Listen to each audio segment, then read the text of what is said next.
Hey, everyone, it's Sleepy Reader, aka Damien. And I'm doing this video standing up in honor of my visit with Higgypop last week. And because I was on the East Coast, I missed New Comic Book Day last Wednesday, and now it's Thursday, so I've picked up new comics yesterday also, but I'll deal with those later. When I only had four comics from that previous Wednesday, and I'm going to do a countdown of just the four, and then talk about two of the new comic book day comics that I read. The cat is about to step on my computer. She loves to cause trouble. So she's not happy with me now. Uh, this is what I get for shooting standing up, I guess. Let's see, where was I? Yeah, just four comics, plus I'll talk about two comics that I got from Free Comic Book Day that I've already read. Getting pretty far behind, but I enjoyed all four of the comics I got in different ways at different levels, but number one was very clear. So in at number four was Bear Pirate Viking Queen.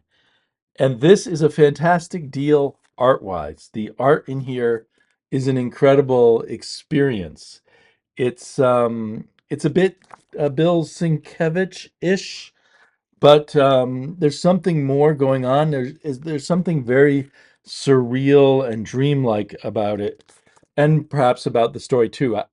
That's the reason it's at number four. I'm not sure what's going on in this story. I mean, I follow the basics. This guy was knocked overboard on his.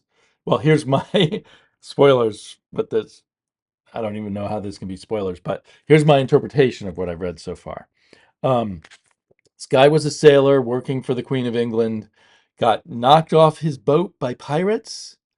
I don't even know if I've got this right. Got knocked off his boat by pirates while sinking in the water, met a giant bear. The bear either saved him or something, and then he seems to be alone on a ship with the bear, but then he becomes a pirate and gets a crew, and they have a audacious plan to steal all the queen's gold, or some large amount of the queen's gold that's filling a ship, and they kill lots of people, and then they find a Viking ship also, and they kill one of the people they find on the Viking ship, but then as they're about to tear apart the Viking ship for its pieces, they meet a sort of berserker super Viking type of guy with antlers. I think the antlers are just wearing them as kind of a harness, and he starts killing a lot of people, and that's pretty much the story so far. So there's no real character to care about, but it's very poetic and beautiful. So it's more like an art piece in the form of comics, I think, so far, than sort of a traditional story. Even though it's from Image Comics, where we kind of expect traditional storytelling, it as opposed to like some weird publisher like Floating World or something. But if you went into this expecting just kind of an art comic, I think you'd have more fun. And there is a bit of a story here, but not a story you can, or at least a reader like me can find very relatable or engrossing, because it's too abstract and the character's too abstract. Who is the narrator of the story, I think. Although maybe sometimes the bear's narrating the story or the Viking, I'm not sure. And the only queen we have, perhaps, is the Queen of England, who's mentioned, but not in the story, at least so far. So that's kind of a fascinating comic book. And it was $5, and it must be, I don't know, I didn't count, but 60 pages more. Very nice. Very nice to look at. So buyer beware, otherwise, for story.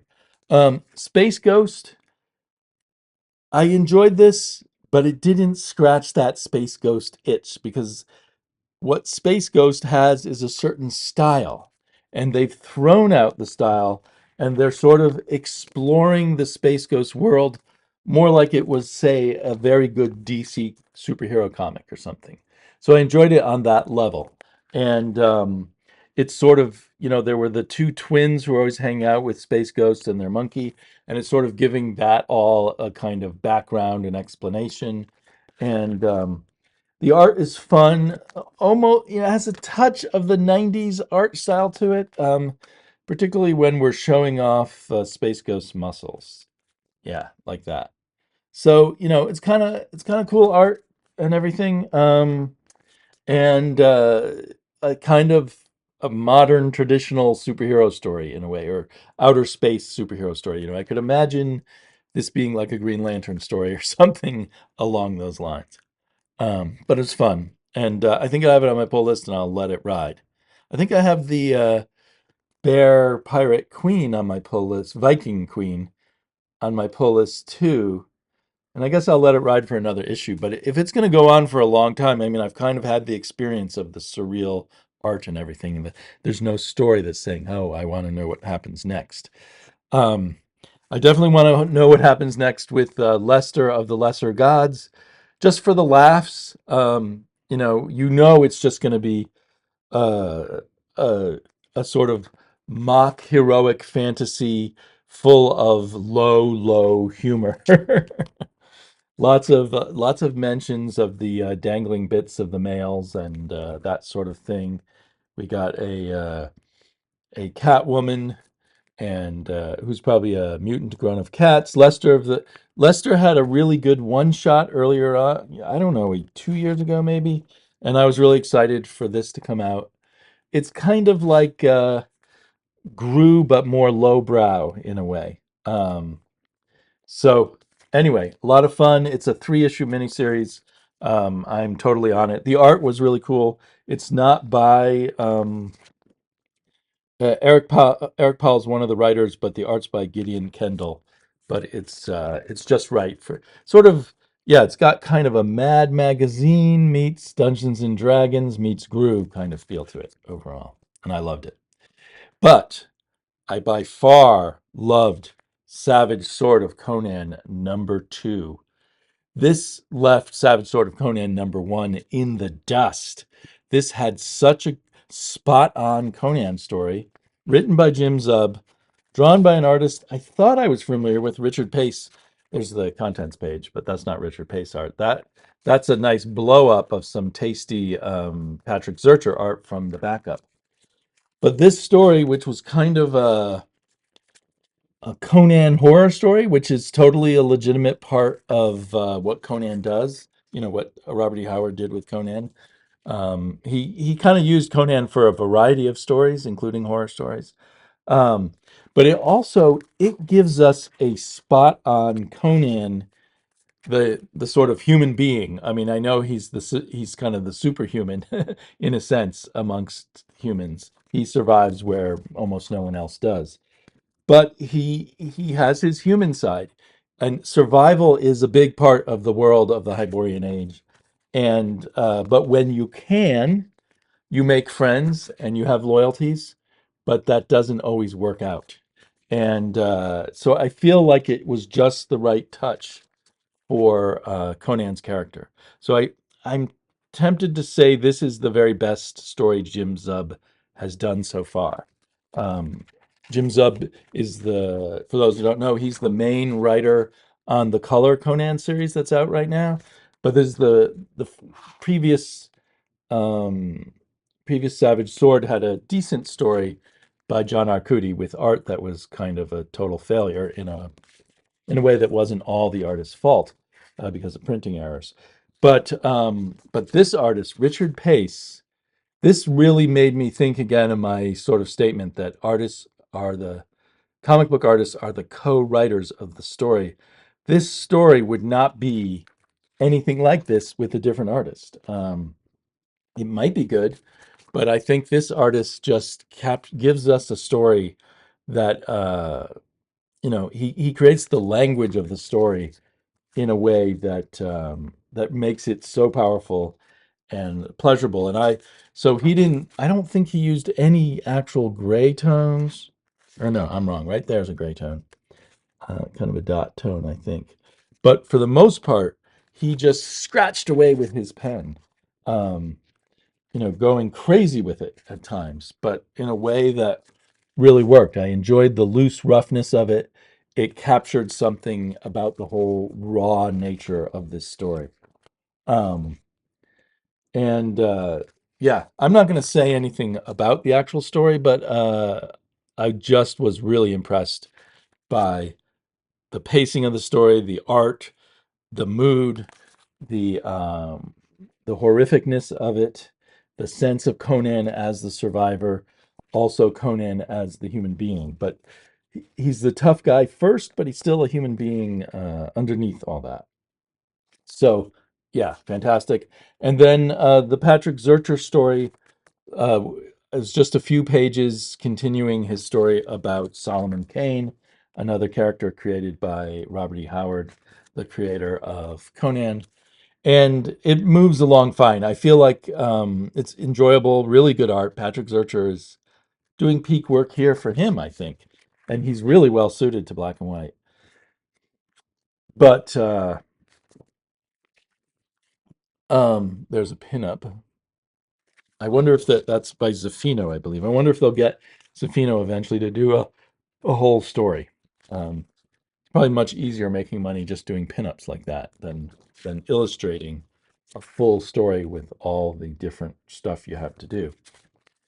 So yeah, really happy with this. I I wish they would make Jim Zub the main writer on Savage Sword of Conan and stick with it as always being one and done stories. I mean, they have 40 or 50 pages to do a story, and that seems just about right for Conan with in the hands of a good writer. Next issue is going to be drawn by Carrie Nord, who is an excellent artist with a good history drawing Conan for Dark Horse. Um, but it's going to be written by Frank Thierry, and I don't mean to insult the gentleman, but I haven't seen work by him that makes me think he would be a great Conan writer. So I'm a little nervous about that, but we'll see. Hopefully I'm wrong. I think I've seen his work mostly doing fill-ins or side issues on big event comics at the big two. So maybe there's some special reason to choose Frank Thierry uh, to work on this stuff. But anyway, uh, the art at least will be good in the next one too. So Savage Sword, really good. I heard Jim Zub say that I think it was issue 4 or issue 5 of the Savage Sword of Conan will have a story tying into the battle for the Blackstone or Battle of the Blackstone.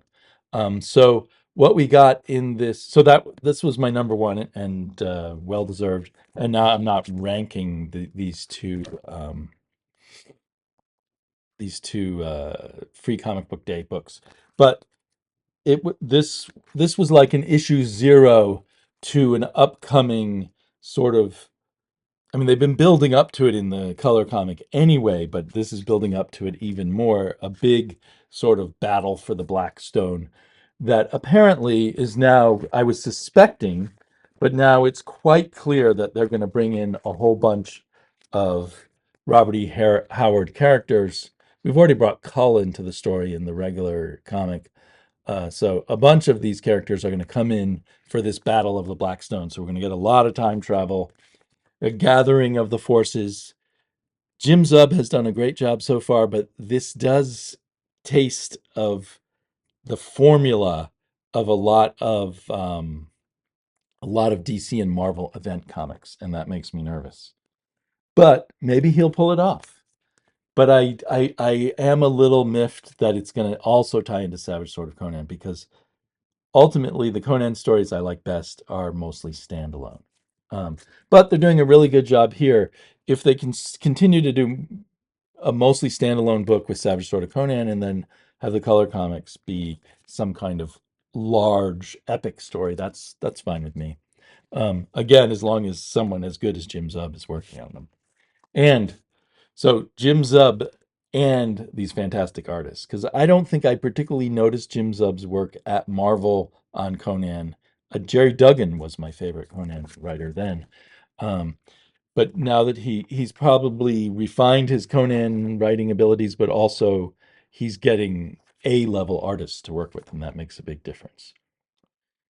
So Flash Gordon, kind of not exactly like the Space Ghost, but this Flash Gordon preview and it's, I think, a pretty full story here, but it's also kind of like an issue zero setting up what's to come. But if you like Flash Gordon, I think it's worth digging this up. Um, it's drawn by Will Conrad, who's a very strong artist who I've seen for years doing stuff at DC. And he was always, whenever he was on a DC book, it was like, okay, we're going to get some good sort of DC style art. And it's interesting they chose to make Ming the Merciless and the other aliens from the planet Mongo actually look like aliens. So I guess they're a love story between Ming's daughter, and Flash seems a little stranger, but I guess we've seen even stranger in comic books. Um, but so, yeah, I don't want to give away what happens here, but it sets up a kind of shocking. I wonder how well they'll go with it. They do kind of a shocking thing at the end of this issue, and we dive in media res. It's not like how did Flash get to Mongo. This is Flash has been on Mongo a long time, fighting Ming with lots of allies and the like on the planet. So a lot of fun. Nothing to take super seriously. You can't compare Will Conrad's art to uh, I was going to say Al Williamson. I'm trying to remember the how can I have forgotten the name of the super influential artist of Flash Gordon, Alex Raymond. Alex Raymond. So you can't compare it to Alex Raymond, but it's like a very high quality DC comic again in terms of art. The writer is not someone I was familiar with, Jeremy Adams. I don't think I know that writer, but anyway, he does a very good job. Colorist Lee Lowridge, who's in my mind, one of the top sort of mainstream colorists in comics right now. So that's great to have him on there. So this is very promising. It's from Mad Cave. I think Mad Cave has an influx of money. I think a richer company bought them. I feel like they bought, or they are somehow associated with this very popular kids comics company that publishes Asterix in the United States. So yeah, that was all fun. Um, it's not the greatest video footage in the world, but at the end here, I'll stick my footage of me moving my phone around Higgypop's hawk nest, which is a nicer display of a cooler display of comics than you'll find in most comic book shops. The man has some talent as an interior designer. Okay, talk to you all soon, and happy comic book reading. Hey everyone! It's the Hawk's Nest. I've got it all to myself. I'm taking over. I am becoming Hawkman. So this is Higgypop's garage and nest. Let's see. Whoops! I almost tripped over a bench, weight bench. So this is just the most amazing garage that I know of. I don't know how much we can see here. Should have got a wide angle lens.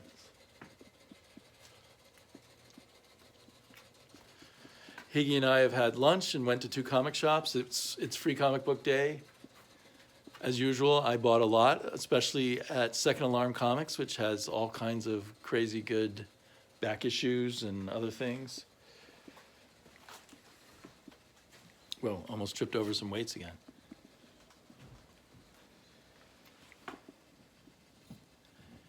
He's cute. I feel like I should think of clever things to say, and I can't.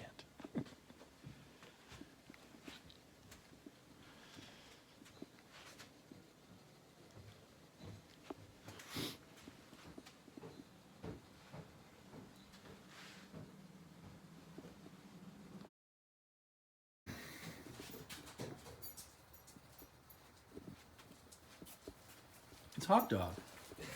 Hi, Hot Dog. You're the friendliest hot dog, aren't you? It's getting old. Old Jake.